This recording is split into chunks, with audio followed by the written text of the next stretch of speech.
Brought to you by Discovery Invest, the formula for successful investing.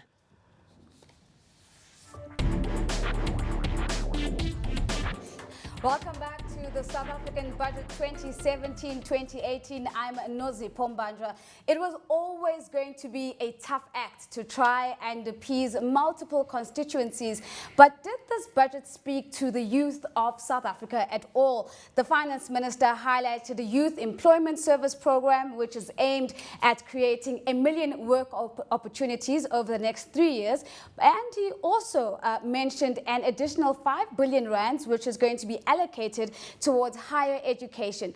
But is this going far enough? Joining me to dissect the youth point of view on the budget is Thabang Hangwane. He's the Treasury General at the ISRC of Tshwane University of Technology. We're also joined by Lindokuhle Ntumba, the Social Development and Fundraising Officer from the WITS SRC. Andrew Levy, the Managing Director at Umuzi, also joins us, and Tulari Matlaba, Campus Principal at Inscape Education Group, joins us this evening as well. Gents, thank you so much for making the time to join us. Thabang, maybe let's just start off with you, in particular you and Lindo, who are obviously in the institutional structures of universities in South Africa. The fees must fall not really being at the top of the agenda in this particular speech. Did you get the sense that youth issues mattered in this budget that was delivered by the minister? I'll start with you, Thabang. Oh, okay, thank you, viewers at home.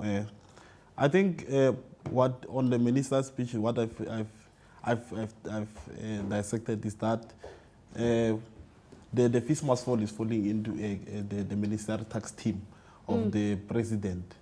So much of the discussion will be done in the ministerial tax team, other than in the budget speech. But what the minister wanted to address was how much funding do we get through NSRC? Because currently, the fees must fall was the revolution was that we want free education in our lifetime. So that is why there was a ministerial tax team that is dealing with that. The response will come on June. But now what the students are still using as an entity is the NSRC. That is what the minister was stressing much on. Was that sufficient, Lindo, the fact that there was an update, that there is a task team that is focused on finding a financing model that does work? Would you concur with the view from Tshwane that this is sufficient because NSFAS is still up and operational? Well, my sister, for me, NSFAS is not efficient. Us being told that the issues of fees must fall and everything, and the question of free education will be dealt with by the task team, which is going to report in June, and they might even postpone again. For me, as our issues being left to be attended by NSFAS, which is currently inefficient, as I'm talking to you now, at WITS, there's students who are sleeping in libraries, there's students who don't have food, merely because NSFAS has not responded to those students. They don't know whether they are accepted or they're not accepted. Some of them even have an SMS that says, you are not taken because there's insufficient funds. I fail to understand that, because the president in his SONA and also the treasurer said that a student that qualifies for NSFAS and that is accepted by the institution will be paid for.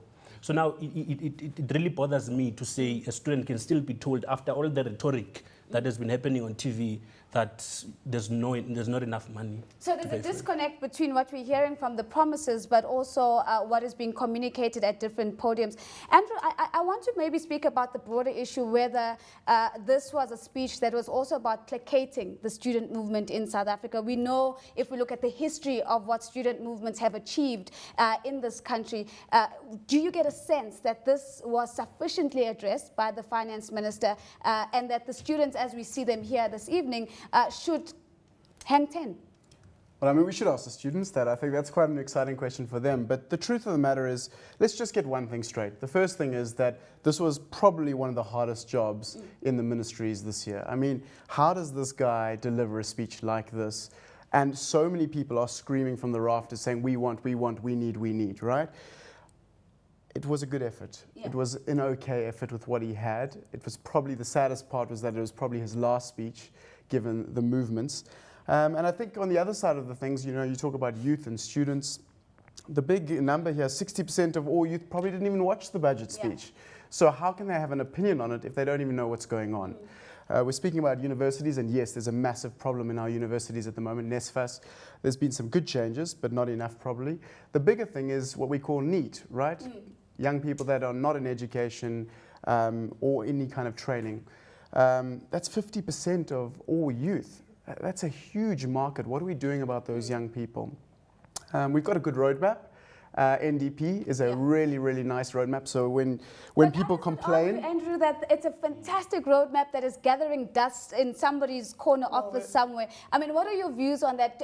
Is the NDP still as prominent as it used to be? Look, I think the big thing about the NDP, and I'm no economics professor, although it's quite nice to be here speaking on CNBC about the budget, but I think the big issue is that the NDP relies on at least a 5% growth rate. I mean, we saw the minister speak about his intentions on growth rate. We're moving from 0.5 to 1.3%. That's just not good enough. We have a roadmap, ladies and gentlemen. Let's not forget that. That's exciting. I mean, there's some countries that don't have a roadmap, right? We've got one. We're just useless at implementing as South Africans. And I'm not just talking about government, I'm talking about corporate as well. Private sector needs to get involved, and they haven't. So you raised a couple of hot issues that I do want to come back to. One of those, of course, being the needs and linking that back to some of the promises around job creation that we heard about. But Tulari, you're in the education space as well. As a school principal at Inscape, we often hear of the tertiary institutions, traditional tertiary institutions, but nobody's talking about the other institutions like Inscape that young people often have to go to because of either funding issues or accessibility issues. The absence of your constituency, does that bother you from this speech, that there's actually nothing that's been spoken about the private higher education space? Look, I think private higher education space falls, fortunately or unfortunately, under the corporate banner. We are experiencing the same struggles that students at public institutions are facing. With our institutions, you know, once a student is enrolled and is admitted in, the biggest problem that a lot of, especially young black students, face is the accessories that come with it. You know, tuition maybe they can achieve, you know, from their parents, from, you know, families, from scholarships, from bursaries, or from, you know, bank loans. But what I'm seeing that follows on, especially for young black students, is the cost of accessories. So I get into a program, you know, at an Inscape education group, graphic design, but now I need to find a MacBook that can work with that. And then I've got to insure this thing, because if I'm running back home or if I'm walking back home in a taxi and a bus and I get robbed, now 20, 30,000 Rand has gone down the drain. I've got to find that access again. And I think also being a private institution, yes, we are limited in terms of which students we can attract. You've got to afford our fees.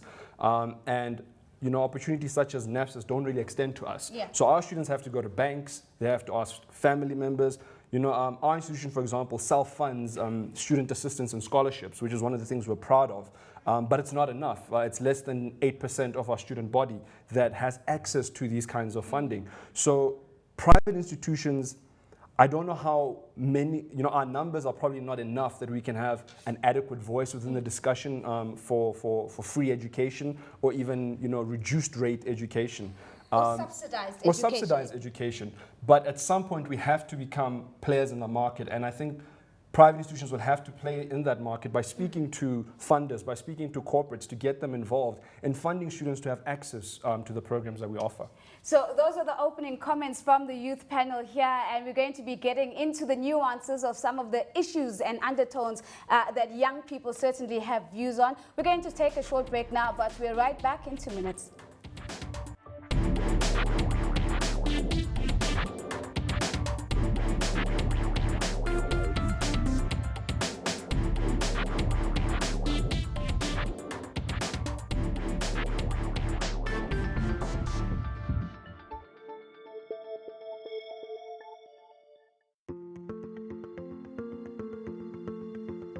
Brought to you by Discovery Invest, the formula for successful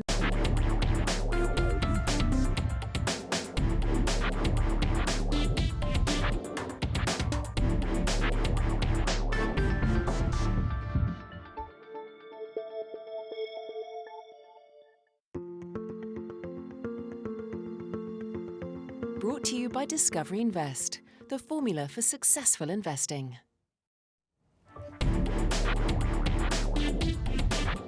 Welcome back to the youth panel discussion of budget 2017 and 18. Now, Thabang, I want to come back to take us all back and perhaps go to the spending that has been allocated for basic education. We're seeing about 17.5% of the pie being allocated to basic education. Is throwing more money at the problem, the solution that we need at this level? No, I don't think throwing money in the basic education is a solution. Because the only solution that basic education always wanted is the curriculum transformation. Because our curriculum in basic education is not transformed. That is why when students come to higher education, they face a problem of APS not being into meeting the standard of being in a university. Because I think much money must be channeled to transforming the curriculum than infrastructure. Because in as much as we have infrastructure but we have a poor education system, then it will not assist, because we find most of the matriculants staying at home, not because of they did not pass, but because of they don't meet the requirement to study in tertiary. But at least there's also a TVET college that also absorb much of them. It's technical skills. We'll talk about TVET colleges, because I do think they probably still suffer from a brand issue where lots of young people don't consider them as the premium option. But before we get there, Lindo, I want to come back to add to the issue of curriculum. So this is what Thabang says is the issue, but we also have an issue with teachers and the quality of teaching and learning that's actually happening in the South African classroom. How do we improve those outcomes? Thank you very much. The issue of the problems we see in basic education, for example, I think the issue I was talking about of transformation is quite an important one, because we need to transform the curriculum first. Number two, what we need to do is we need to implement structural changes, and then we'd speak to the issue of the teachers then to say what type of teachers do we want. But the type of teachers that we want would have to be a question that we answer after we've looked into what is the new structure of the curriculum that we're implementing. Remember, we are saying here, we are tired of a curriculum that teaches a student that they must go to university and want to be employed by the best chartered accountant firm or legal firm. We want a system or a curriculum that will teach the student to open their own law firm, that will teach the student to be an entrepreneur, basically.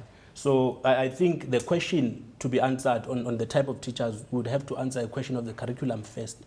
The transformation of the curriculum and the structural changes, then we would look into teaching. Andrew, is it a question of curriculum or is it a broader question of just the way our education system is structured and the linkages of access between basic education and higher education? I mean, this debate can go in a million different ways. It's so nuanced. 751 billion rand over 3 years on basic education, going where, to who? So there's a question of access to good education and what does that mean and what are we teaching in our schools? I think that's an excellent point. The other thing is what infrastructure is being built? Who's delivering the content? These points have all been brought up by you guys, I think, which is fantastic. I think the big thing is we need similar activism at the student level, tertiary level, as at high school level. We need collective activism to say, hey, we don't want this anymore. We need to achieve something great and something higher. And we haven't seen that. Just to give you a small example, the Eastern Cape government last year gave money back to the Treasury that was supposed to be spent on education. Now that's crazy when we've got a mud school problem in the Eastern Cape specifically. How are they giving money back? No one knows where this money is, what's being spent on it, where it's going. There's no pipeline whatsoever. And that's what we need to, as South Africans, get involved in. This whole education pipeline from the school level to the tertiary level, and TVET is included in that, into corporates, right? And, you know, in entrepreneurs as well. What are we doing with these young people and where are they going and what are they striving towards? Corporates have to get involved as well. Is this a market opportunity for private education institutions where we're seeing a public system that is perhaps not performing where it should be? Do you make more money from this? Yes, how much money do you make, Tshwane? How much money do you make? No, I think, look, if we're being honest about it, apart from all the other things that the gentlemen have raised, we also have to look at the administrative burden on teachers as well. You know, even if you put the right infrastructure, even if you transform the syllabus, if I'm burdened with administrative duties as a teacher, I don't have the time to really engage with my students and to make learning for them something that is both natural but also exciting. So that's one of the things we also have to pay attention to, and we need systems, technologies that are going to, decrease that administrative burden. You being a politician, are you making money? No. Are you making money from the disintegration in the public school system? No, we're not making money, because who then comes to us?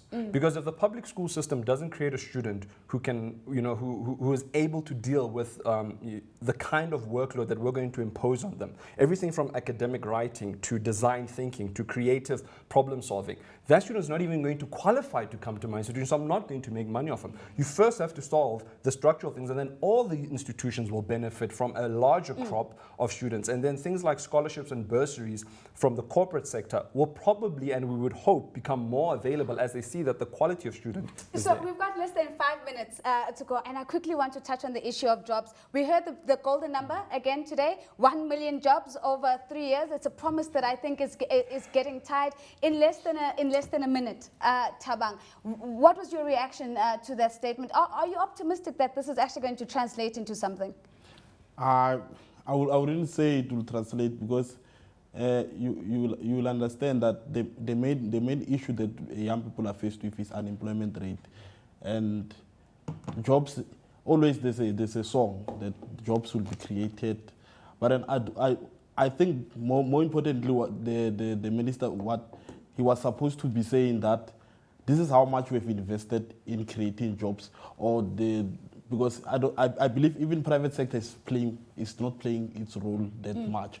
I think the speech was supposed to stress on how do private sector play a role, because it's the only sector that can absorb a lot of young people. Andrew, let's bring that private sector question in very quickly. Minimum wage, 20 Rand per hour by 2018. Is this a good development for young people who have made it into the labor market and those who have aspirations to get into the labor market? This is such a difficult question, and so many people have very strong opinions on it. The truth of the matter is we need to look at it from a human level, right? What can you live on in South Africa in 2017 and going into 2018? 3,500 Rand a month is the number that's been put out there, and people are complaining about that. I mean, if you think about the issues that face young people specifically, right? We've got access to transport. We've got access to education. We've got access to resources. How is anyone supposed to make it on just 3,500 Rand? Yes, some people say, well, then people aren't going to get hired. Well, it's bully to them. Maybe they shouldn't make the profits that they make, and maybe live a little bit in the real South Africa and actually build a country that's worth living in for all. So if we have a country, Lindo, that's worth living in for all, are we still at risk with the ticking time bomb of youth unemployment in this country?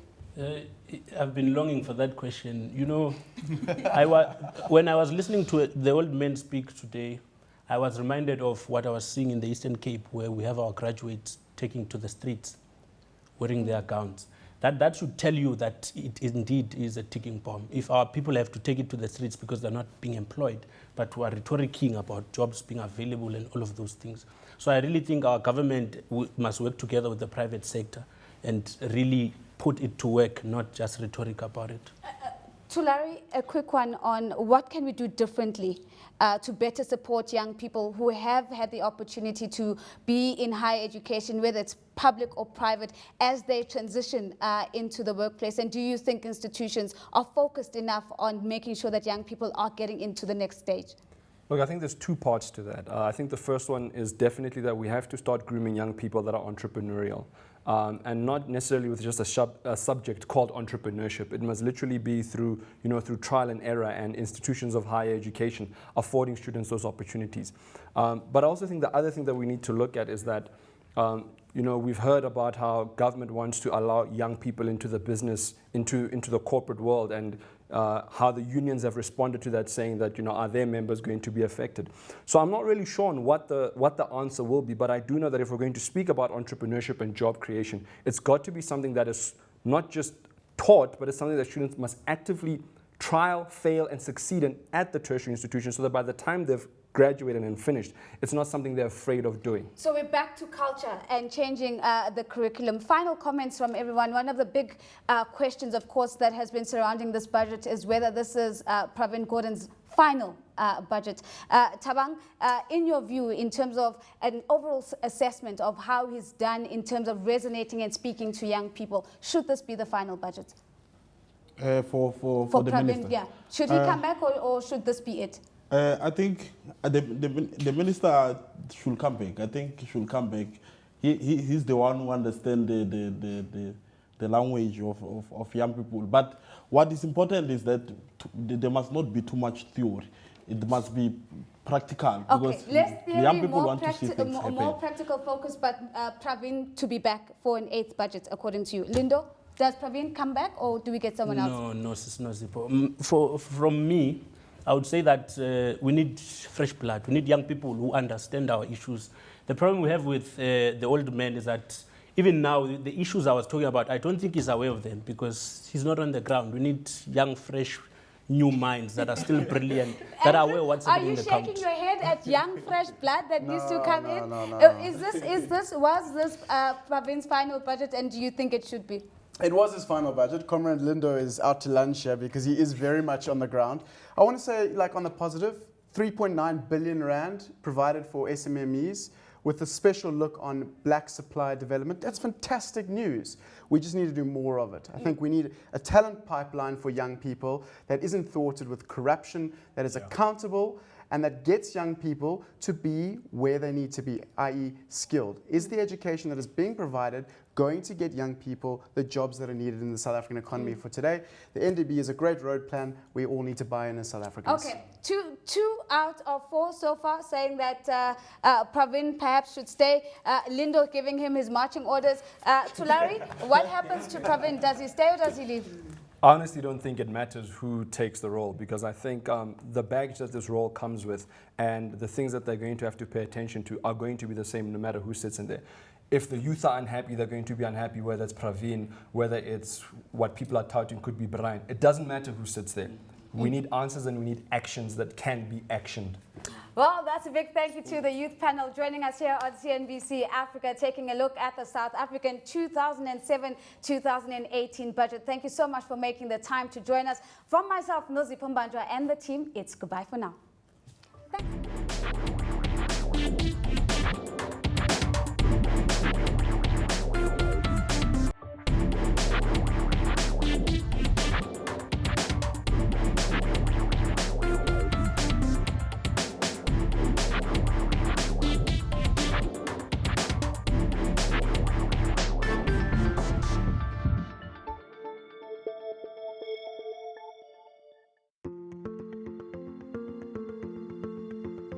Brought to you by Discovery Invest, the formula for successful investing.